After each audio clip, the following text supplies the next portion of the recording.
So, we have to go to the second schedule. You know, what are the things we can do to make this go faster? Well, the most important thing would be, instead of taking 90 days to collect the signatures, we sort of assumed 30. But what if this community could really come up with 4,000 signatures in 2 weeks? Well, then you're going to take another couple weeks off the schedule. And you'll see when we get to the end that the schedule is very, very tight. So if there was any way that you could get 4,000 signatures in 10 to 15 days, that really ought to be the goal. So that's a big challenge. We'll find out how angry the community is. Okay, so we start at the same time. We're gathering the signatures on September 3rd, but under this schedule, I'm assuming that we could get the signatures by September 27th. And then you'll see what happens. Now the city clerk, if they take their full 30 days, we have October 27th. But again, if the random sampling is good, there's no reason why we couldn't cut a couple weeks off of that.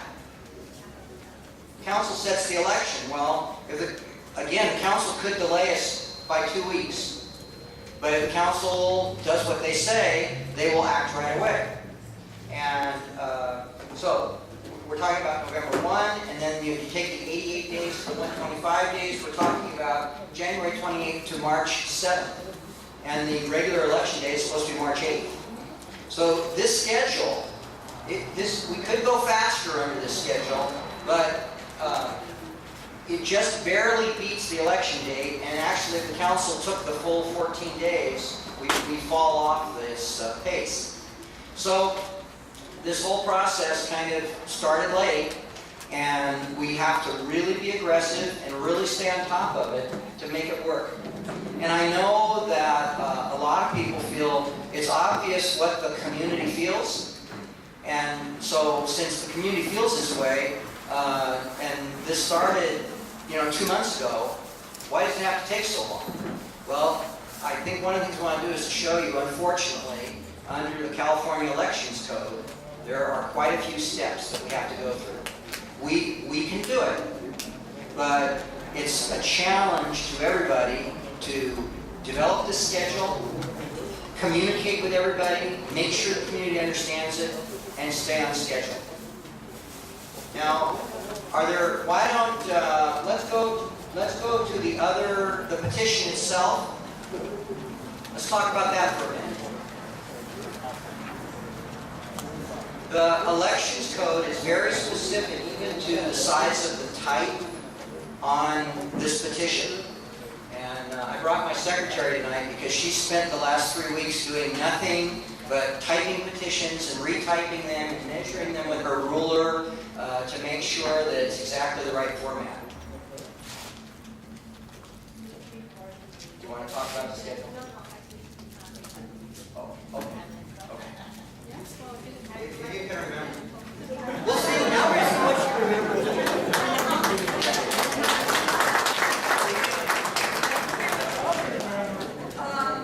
Quiero hablarles un poco de lo que estuvo explicando el abogado.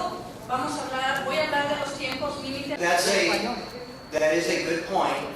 The city clerk has to approve it.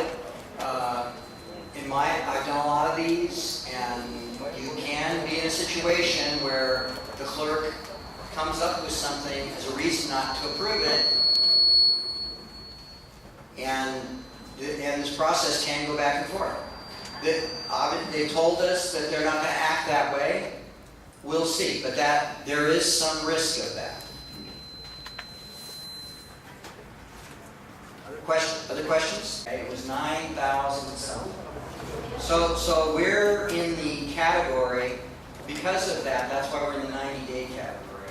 If it was more, it would be longer. But we don't want it to be longer. Next question? Preguntó briefly in Spanish and English first.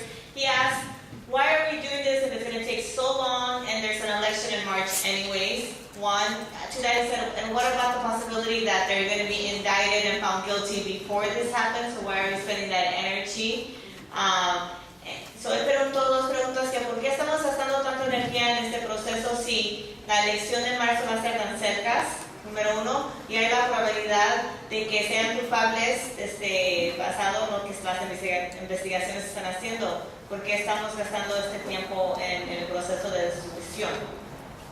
And I'm going to let Dave answer that question, and then I promise you that you have the mic next. Yeah. We talked about that a month ago when I was here because I outlined that this was a lengthy process.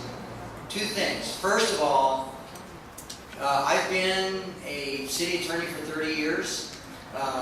It would be really unusual if there are any kind of indictments or things like that that are done by the DA's office so quickly. I have things that where the investigation started 3 years ago, and I was called in as a witness to be interviewed a few months ago. The DA has a high caseload. Now, I admit this has a lot of political attention. Maybe this will get a fast track. Maybe the Attorney General would have a reason to want something to come out pretty quickly. So I grant you that. But I will tell you, in the normal course of things, it's going to be a considerable period of time. I think there's a good chance that there are some significant things here that will come out. But I really think it's not common that it would happen as quickly as the time period we're talking about. That's one point. The second point, there is no doubt that even under the best timeline, when I met with the group before, I said, I think the best we can do is we would be having an election in January or February, okay? And with the steering committee that was there that night when we talked about it, they felt we should press ahead for two reasons. The first is, if we get 4,000 signatures a month from now and we walk in, that starts a process that even if it can get delayed, there's going to be an election at the end of that process. And it may be that the incumbent council members, when those petitions are served and when they see the number of signatures, they can obviously resign. You've been asking them to resign. You can stand up at the council meeting and say, okay, we've gone out there, we've done the work, it took us only 12 days to get these signatures. And we spent 90 days, we could have gotten everybody in the city to sign this thing, okay? So, the first point is, they can put them, all of us, out of our misery here by doing the right thing and resigning. And there's really no stronger moment that you can make that argument than when you have all these petitions behind you and now this legal process is going to start. Will they do the right thing? We don't know. But that was one point, that they actually could resign. They could resign tomorrow, but having those petitions will put them under a lot of pressure to do the right thing. The second thing is, I think the committee felt that the community has this pent-up anger. And right now, they are only able to express it by going down to the council meeting and saying things. If people can express it by signing the petition, that it's a legal process, that can be presented, it keeps the momentum going. It keeps it, instead of everybody saying, all this happened, and yeah, we're going to get new articles coming out in the newspaper about loans to officials and more officials. Every week we get a new newspaper article. This recall process allows the community, in organized fashion, to keep moving forward and taking a position. So yes, it's a lot of work, but I think the feeling of the committee was that it's important to give the community a way to express its anger and frustration with all of this, and the recall process allows us to do that. If it's civil, if they're in a lawsuit or something like that, the city's required to put up a defense to pay for the defense.